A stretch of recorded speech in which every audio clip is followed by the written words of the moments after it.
Here we come. Gonna make my mark without my mum. I gotta be free to reach my goal, to do my thing, to play my role, cause I'm a kill. I spell kill.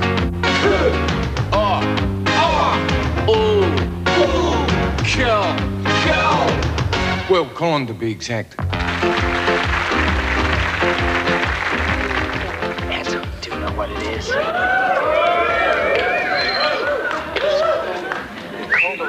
Darling, do you mind if I call you darling? Oh, I've seen this before. Because it's bad news. I know what happens next. Yeah, I got pretty good idea myself.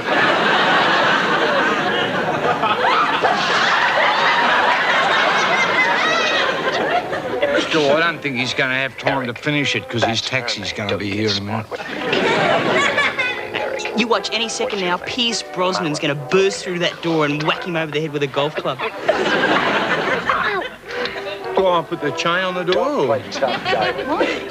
Now, Colin, I'm talking about the TV program. Where's my pipe? In the drawer. You concentrate, you might enjoy it. Sure, it's a bit sudden, isn't it? She's already bludgeoned 8 traffic wardens with a 9-iron. Struggle, bitch. No, I'm talking about Linda and Tim's engagement. If you concentrate, Michael, you might enjoy it. Watch any second now, a police car's going to arrive. I'll bring a taxi. All right. Shut up. Stop talking. It was nice meeting you guys. Hey. Thanks for letting me stay over. My God, it's your phone number. I just hope it wasn't an inconvenience. Oh, no, not at all. In fact, we hardly knew you were here. You spend so much time in Linda's bed. You know, I'm just sorry I didn't see more of Pittswood while I was here. Yeah, or even more of the house. See, Tim, congratulations again.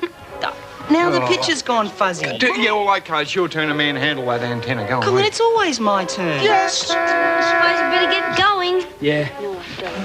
I'll give you a ring when I get on board, darling. Oh, don't worry about that, sweetheart. Now, are you sure your mum will be all right looking after the reception? Yeah, try and stop her. Would you just leave the reception to me and Michael? Thanks very much. Further up, Michael, it's still going all up in... See you guys. See ya. Bye. Well, I guess this is it until Christmas Eve. You missed my birthday. Happy birthday. That's for your birthday. I've already had it. Doesn't matter. What's that for? Valentine's Day.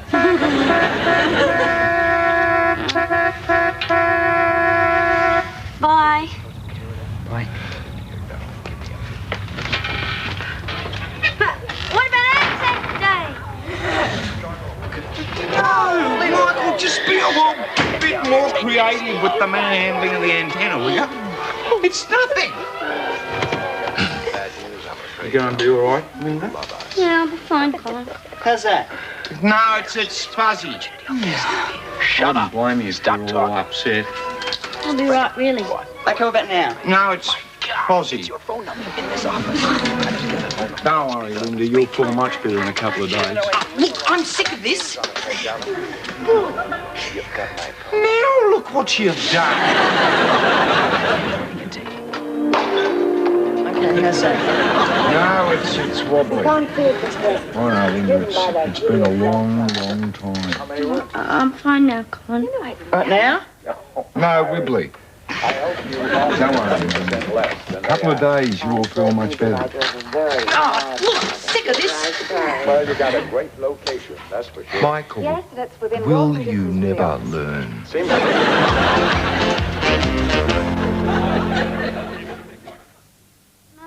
Yes, Mum, but aren't there any other reception halls? Oh, I know that one's the biggest in Ectahuna. I just don't feel comfortable about sharing it. Well, how many wood choppers are they expecting? Yeah, I know. You know, Colin, I was groomsman at my cousin's wedding. Yeah? I was page boy at Mum and Dad's wedding. And don't be stupid, Colin. You couldn't have possibly been at your mum and dad's wedding. Oh. How old were you? 28. I think they had expired their vows because they said they were going to renew them. Colin, you were a page boy when you were 28. Don't you think that's a bit strange? Well, they're hardly going to ask me to be a flower girl, Michael. Do you remember the days when you could pick up the phone and get a dial tone? These days I just pick up the phone and get Mum. Now, come on, Linda. You can't blame your mum for wanting to get involved. Nobody gets more excited at a wedding than your mum. With the exception, of course, of your wussy little flatmate. Colin, I am no more excited about Linda's wedding than any other friend would be. So, have you and your mum chosen a particular theme for the wedding? All I know is we might have to share the hall with 30 wood choppers. No, traditional, then. Gee, I wonder who that could be. It won't be. There's no way. Mum said she was going out with Uncle Jeff. Hello?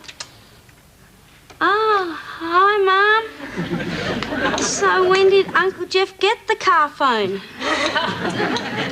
You know, Colin, I'm beginning to see a bit of a pattern here. I mean, you think about it. First of all, Julia gets married, goes to live overseas, right? Now the same thing's going to happen with Linda.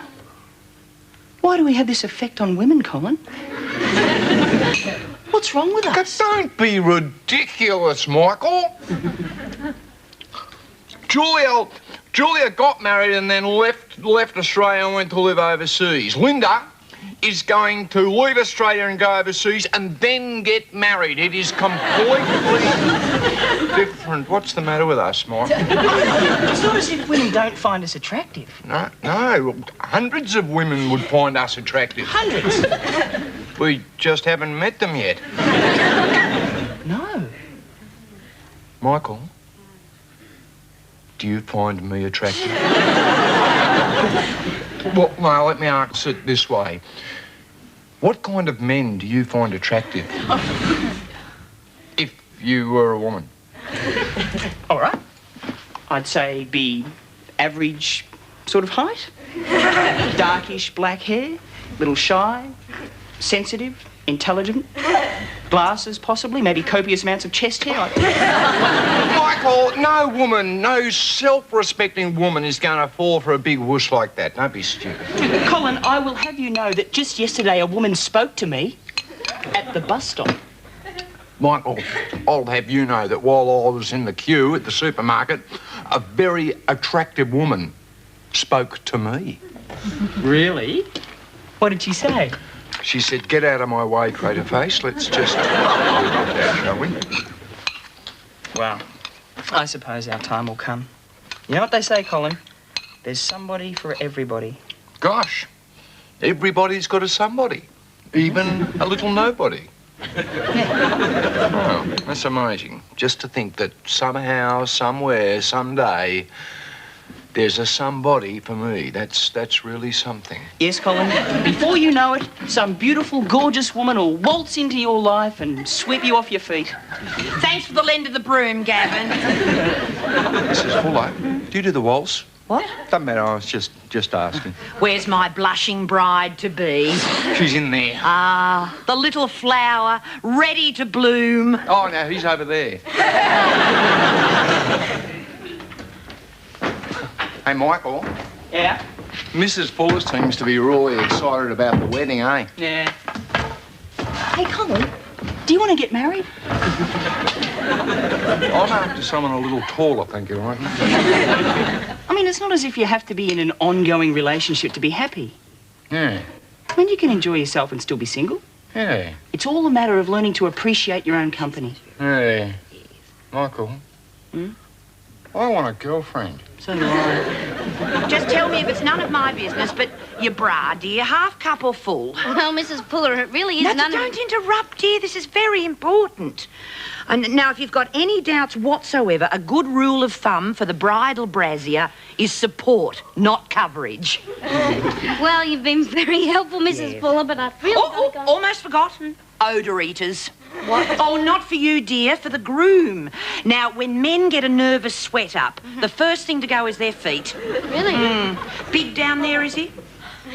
Well, Vic was. Very. He had one bigger than the other. Oh, I had a bugger of a job keeping the big one warm. I finished up knitting a special sock for it. Very good of you, Now, Mrs. Fuller. you trust me, Lorraine? Get those odour eaters. You don't want sweaty feet putting a dampener on your wedding day. Colin, would you mind getting Mrs. Fuller a cup of tea, please? I've just got to get some things out of the dryer. We don't have a dryer. I'll be going then, Lynette.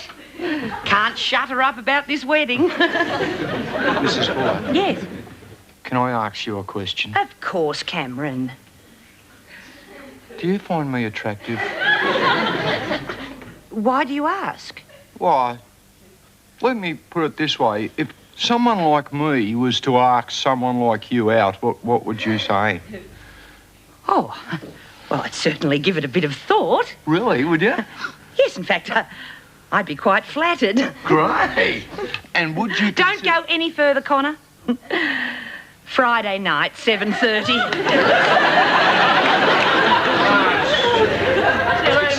Oh, Mrs. Fuller, do you mind if I ask you a question?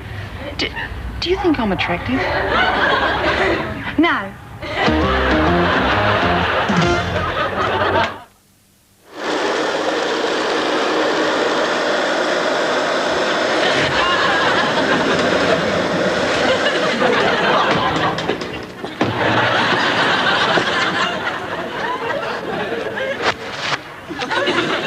Hello, Mr. Carpenter. Hello, Mrs. Carpenter. How was work at the stock exchange today, darling? Bad news, I'm afraid, darling. Cocoa Pops dropped 7 points. Oh, my poor hubby wubby. Here, take a load off.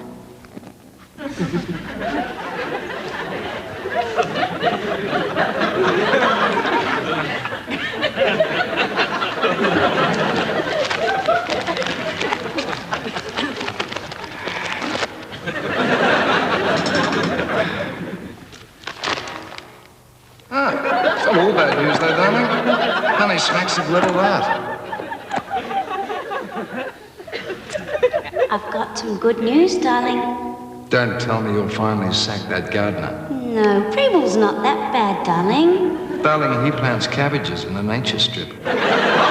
Preble! Not in the house.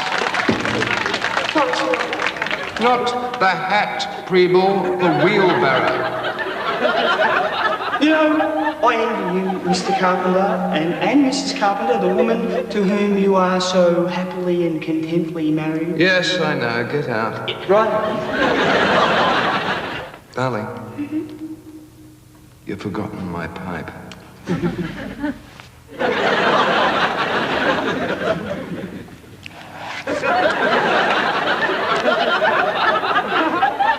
Darling, about my news. Yes, darling. Well, we're about to hear the pitter-patter of tiny feet. Darling, you've got yourself a little muddle. Did you see? I sent people outside. No, darling, we're about to be paid a visit by a new little carpenter.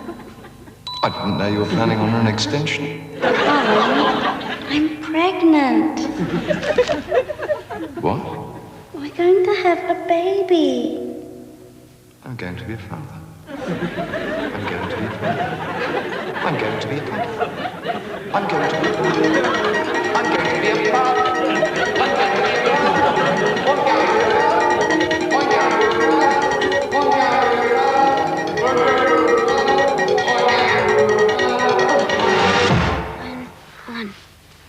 Wake up. Wake up. What? Colin, What? I wanted to tell you. I'm pregnant. What? I'm going to have a baby. You what? I'm making pancakes. Do you want one? I'm going to be a father. I'm going to be a father. I'm just a bit disappointed, Colin. I thought you'd be a little more excited, that's all. No, I am excited, Linda. It's just a little bit of a shock. When did it happen? Well, I spoke to the doctor today and he said... No. When did it? When you think about 2.5 months ago. Ah. Well, how did it happen? Colin, don't pretend you don't know. Oh, yeah.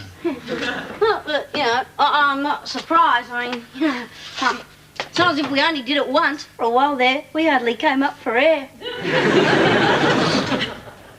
I don't remember any of that.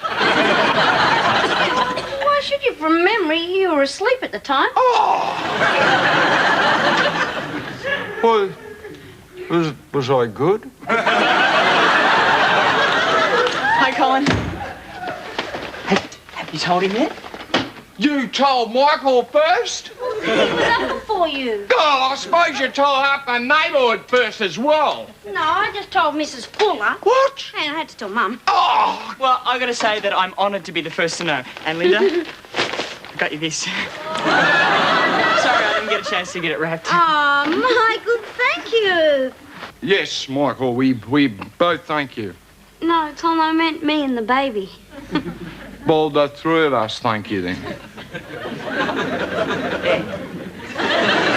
It's made of 100% pure natural fibre and it's guaranteed fireproof, completely safe. Are you sure of that, Michael? Isn't there something that you might have overlooked? What if the baby should swallow it? Beginning to sound like the father. Yes. Now, have you had a chance to get through to Tim yet? Tim? You're not going to tell Tim? Of course. I've been trying to get a message through to his ship. And you can't get it through good. Well, I'm waiting for him to ring me. Linda, you're not going to tell him, though, can you? Shouldn't we have a bit of a chat about that first? Why? This is none of your business, Michael. This is between Linda and I. But I think Linda knows why. Why? Linda, have a little think about it for a little moment. Isn't Tim going to be a little bit angry about this? Mightn't Tim want to kill someone? No. No, you'll be very happy about it. That's very understanding of him. He's always wanted a family. Wouldn't he prefer one of his own? Colin, that'll be Tim. How do I look? Radiant. Tim? Tim? Yeah, I can hardly hear you. Yeah. Brace yourself for some news. Oh, well, who told you? How did Mum get through to you? And are you happy? Yes, great. What does it feel like knowing you're going to be a father? Tim's going to be the father. Tim's going to be the father. It's Tim. Tim's going to be the father. Tim. Yes, Colin, who else? Yes, Michael. Who else?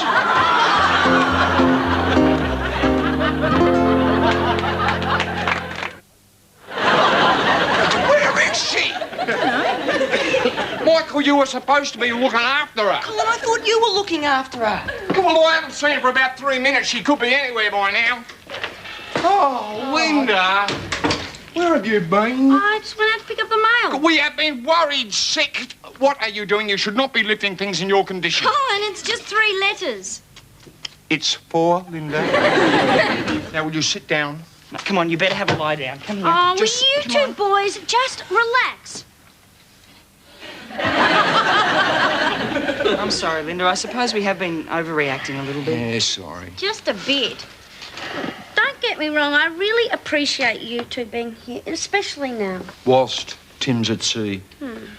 But I don't think picking up the mail and putting out the rubbish bins is going to do me any harm. What? You put out the rubbish bins? Michael, she put out the rubbish bins. Linda, why did you put the bins out? I said, I'll put the bins out. I said that. I hold you responsible for this. Oh, yes. Well, I hold you responsible, Colin. Well, that's it. I'm going to have to look after it myself now, isn't it? If I left it up to you, you'd have a re-stumping the house. Oh, really? And who was it who left his breakfast plate for Linda to clean up this morning? Oh, God. No, don't. Shut up! Sit. Now, there's a letter for you and a letter for you. Oh. Hey, mine's from New Zealand. Oh, it's a wedding invitation. Oh, who do we know who's getting married? Mine's got an airline ticket in it. I didn't get one. What? Oh. Yeah, I did. But, oh, mine's to New Zealand. Where's yours to? The same, Colin. Sit together? That's very generous of your mum, Linda.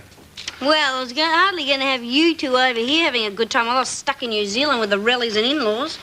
Thanks, Linda. Yeah, thanks, Linda. And besides, by then I think there might be someone that might like to meet his two special uncles. But what if it's our little girl? Well, then she'd be meeting her two special aunties, wouldn't she? It's only me. Come in, Mrs. Fuller. Oh, you're not wearing that, are you, Gavin? Yes, I believe I am. I'll give you 10 minutes to get changed. Off you go. Quick, Blake's a good boy. Quick, quick. Run, run, run. Why? It's Friday. Yes. We've got a date.